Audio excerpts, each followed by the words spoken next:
राम का वनवास। राम ने अपने पिता दशरथ एवं माता कैकेयी के चरण स्पर्श किए।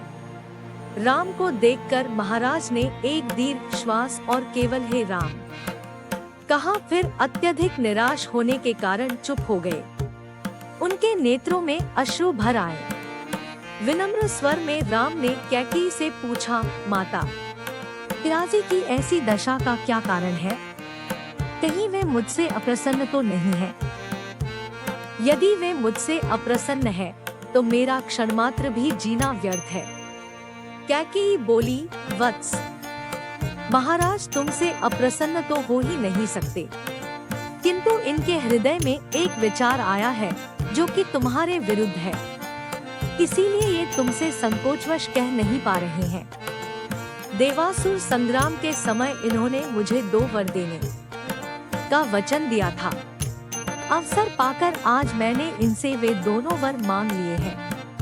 अब तुम्हारे पिता को अपनी प्रतिज्ञा का निर्वाह करने के लिए तुम्हारी सहायता की आवश्यकता है।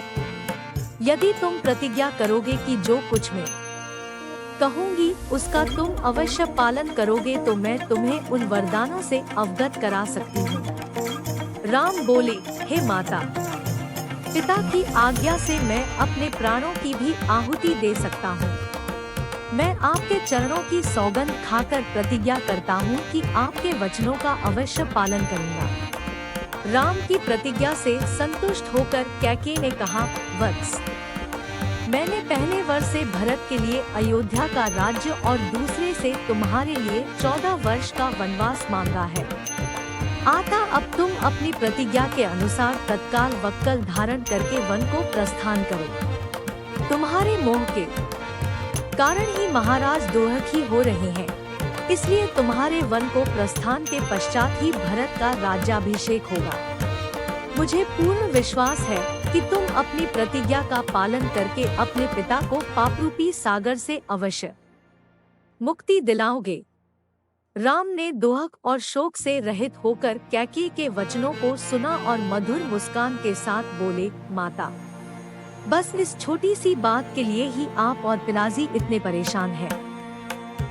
मैं तत्काल वन को चला जाता हूँ, यही मेरी सत्य प्रतिज्ञा है। महाराज दशरथ राम और कैकेयी के इस संवाद को सुन रहे थे। इसे सुनकर वे एक बार फिर मूर्छित हो गए। राम ने मूर्छित पिता और कैकेयी के चरणों में मस्तक नवाया और चुपचाप उस प्रकोष्ठ से बाहर चले गए।